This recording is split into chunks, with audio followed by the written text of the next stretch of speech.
നമസ്കാരം.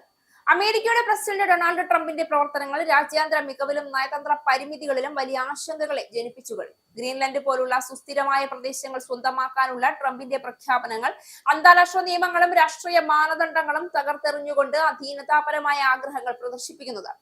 ലോകം നേരിടുന്ന ആഗോള സുരക്ഷാ ഭീഷണികളും സാമ്പത്തിക അസമത്വങ്ങളും നേരിടേണ്ട സമയത്ത് ഇത്തരത്തിലുള്ള സ്വാർത്ഥ തീരുമാനങ്ങൾ അന്താരാഷ്ട്ര വിശ്വാസ്യതയും സഹകരണവും തകർത്ത് ലോകരാഷ്ട്രങ്ങളെ ഭീഷണിയിലാക്കി.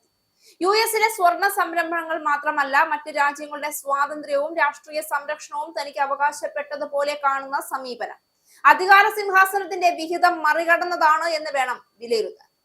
ജർമ്മനി പോലെയുള്ള പ്രധാന യൂറോപ്യൻ ശക്തികളും സാമ്പത്തിക വിദഗ്ധരും ഈ നിലപാട് ശക്തമായി വിമർശിക്കുന്നത് ട്രംപിന്റെ ഭരണരീതി ലോക സമാധാനത്തിനും അന്താരാഷ്ട്ര ചട്ടങ്ങൾക്കും എതിരായിരിക്കുകയാണ് എന്ന് തെളിയിക്കുന്നു. ഉത്തരവാദിത്വവും രാജ്യ ഉന്നതിയും മറികടന്ന് വ്യക്തിഗത ലാഭത്തിനും ധനകാര്യ സ്വാർത്ഥതയ്ക്കും പ്രാധാന്യം നൽകുന്ന നിലപാട് ആഗോള രാഷ്ട്രീയത്തെ സ്ഥിരതയില്ലാത്തതും ഭീകരതാപരവുമായ ദിശയിലേക്ക് നയിച്ചതിന്റെ ഫലമായി യുഎസിൽ സൂക്ഷിച്ചിരിക്കുന്ന സ്വർണം തിരിച്ചെടുക്കണമെന്ന് ജർമ്മനിയിലെ ജനപ്രതിനിധികളും സാമ്പത്തിക വിദഗ്ധരും ആവശ്യം ഉന്നയിച്ചു കഴിഞ്ഞു. ആഗോള രാഷ്ട്രീയ അനിശ്ചിതാവസ്ഥ രൂക്ഷമാകുന്നതിനിടെയാണ് ആവശ്യവുമായി ഇവർ രംഗത്തെത്തിയത്. ഗ്രീൻലൻഡ് പിടിച്ചെടുക്കാനുള്ള യുഎസ് പ്രസിഡന്റ് ഡൊണാൾഡ് ട്രംപിന്റെ പ്രഖ്യാപനത്തിന് പിന്നാലെയാണ് നീക്കം. യുഎസിനെ വിശ്വസിക്കാൻ കൊള്ളില്ല എന്ന ആശങ്കയുടെ പശ്ചാത്തലത്തിൽ സ്വർണ്ണ ശേഖരം രാജ്യത്തേക്ക് തിരിച്ചു കൊണ്ടുവരണമെന്ന ആവശ്യം കഴിഞ്ഞ ഏപ്രിലിൽ ജർമ്മനിയിലെ ക്രിസ്ത്യൻ ഡെമോക്രാറ്റിക് യൂണിയൻ നേതൃത്വത്തിലുള്ള സർക്കാരിന്റെ മുതിർന്ന നേതാക്കൾ ചർച്ച ചെയ്തിരുന്നു. ലോകത്തെ ഏറ്റവും കൂടുതൽ സ്വർണത്തിന്റെ കരുതൽ ശേഖരമുള്ള രണ്ടാമത്തെ രാജ്യമാണ് ജർമ്മനി. 3350.25 ടൺ സ്വർണമാണ് ജർമ്മനിക്ക് സ്വന്തമായുള്ളത്. കരുതൽ ശേഖരത്തിന്റെ പകുതിയോളം ജർമ്മനിയിലെ ഏറ്റവും വലിയ അഞ്ചാമത്തെ നഗരമായ ഫ്രാങ്ക്ഫർട്ടിലാണ്. എന്നാൽ 37%, അതായത് 1236 ടൺ സ്വർണം ന്യൂയോർക്കിലെ ഫെഡറൽ റിസർവിലാണ് സൂക്ഷിച്ചിരിക്കുന്നത്. 13% ലണ്ടനിലെ ബാങ്ക് ഓഫ് ഇംഗ്ലണ്ടിലും സൂക്ഷിച്ചിട്ടുണ്ട്. 30ഓളം രാജ്യങ്ങളുടെ 6300 ടൺ സ്വർണം യുഎസിന്റെ കേന്ദ്ര ബാങ്കായ ഫെഡറൽ റിസർവിന്റെ കസ്റ്റഡിയിലുണ്ട് എന്നാണ് കണക്ക്. രണ്ടാം ലോക യുദ്ധകാലത്ത് സോവിയറ്റ് യൂണിയൻ ജർമ്മനി പിടിച്ചെടുത്തതിന് പിന്നാലെയാണ് സ്വർണത്തിന്റെ കരുതൽ ശേഖരം യുഎസിലേക്ക് മാറ്റിയത്.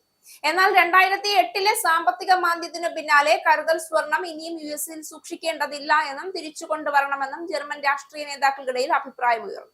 2013 മുതൽ ജർമ്മനിയുടെ കേന്ദ്ര ബാങ്കായ ബുണ്ടസ് ബാങ്ക് വിദേശത്ത് സൂക്ഷിച്ചിരുന്ന സ്വർണത്തിന്റെ വലിയൊരു ഭാഗം തിരിച്ചു കൊണ്ടുവരാനുള്ള ശ്രമം തുടങ്ങി. അതിന്റെ ഫലമായി ന്യൂയോർക്കിൽ നിന്ന് 300 ടൺ സ്വർണം തിരിച്ചു വാങ്ങി.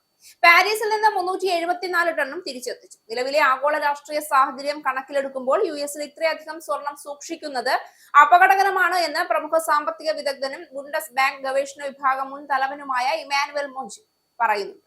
യുഎസിൽ നിന്ന് കൂടുതൽ നയതന്ത്ര സ്വാതന്ത്ര്യം നേടണമെങ്കിൽ സ്വർണം തിരിച്ചെടുക്കുന്നതായിരിക്കും നല്ലതെന്നും അദ്ദേഹം ചൂണ്ടിക്കാട്ടി. സ്വർണം യുഎസിൽ നിന്ന് തിരിച്ചു വാങ്ങണമെന്ന കാര്യത്തിൽ യൂറോപ്യൻ നികുതിദായകരുടെ അസോസിയേഷനും ജർമ്മൻ നികുതിദായകരുടെ അസോസിയേഷന്റെയും തലവനായ മിഷേൽ ജോഗനും സമാന അഭിപ്രായമാണ് പങ്കുവച്ചത്. ട്രംപ് എന്തു ചെയ്യുമെന്ന് പറയാൻ കഴിയില്ല എന്നും വരുമാനമുണ്ടാക്കാൻ അദ്ദേഹം എന്തും ചെയ്യുമെന്നും മിഷേൽ ജോഗൻ അഭിപ്രായപ്പെട്ടു. ഗ്രീൻലാൻഡ് പിടിച്ചെടുക്കാനുള്ള നിലപാട് പോലെ യുഎസ് പുതിയ ആക്രമണ പദ്ധതി നടപ്പിലാക്കുകയാണെങ്കിൽ സ്വർണം ഒരിക്കലും തിരിച്ചു കിട്ടില്ല എന്നും അദ്ദേഹം മുന്നറിയിപ്പ് നൽകി കഴിഞ്ഞു. സ്വർണം രാജ്യത്ത് തിരിച്ചെത്തിക്കണമെന്ന് ജർമ്മൻ പാർലമെന്റിലെ പ്രതിപക്ഷമായ ഗ്രീൻ പാർട്ടിയുടെ ധനകാര്യ വക്താവ് കാതറീന ബെക്കും ആവശ്യപ്പെട്ടു. അനിശ്ചിതാവസ്ഥയുടെ കാലത്ത് ആത്മവിശ്വാസവും സാമ്പത്തിക സ്ഥിരതയും ഉറപ്പു നൽകുന്ന സ്വർണത്തെ അന്താരാഷ്ട്ര ഏറ്റുമുട്ടലുകളുടെ കരുക്കളാക്കരുതെന്നും അവർ പറഞ്ഞു. അതേസമയം യുഎസിൽ നിന്ന് കരുതൽ സ്വർണം ജർമ്മനിയിലേക്ക് തിരിച്ചു കൊണ്ടുവരുന്നതിനെ ഭരണകക്ഷിയായ ക്രിസ്ത്യൻ ഡെമോക്രാറ്റിക് യൂണിയൻ പാർട്ടി എതിർത്തു കഴിഞ്ഞു. ഇക്കാര്യം ആലോചിച്ചിട്ടില്ല എന്ന് ഫെഡറിക് മെർസ് സഖ്യ സർക്കാരിന്റെ വക്താവ് സ്റ്റെഫാൻ കോർണേലിയസ് വ്യക്തമാക്കി.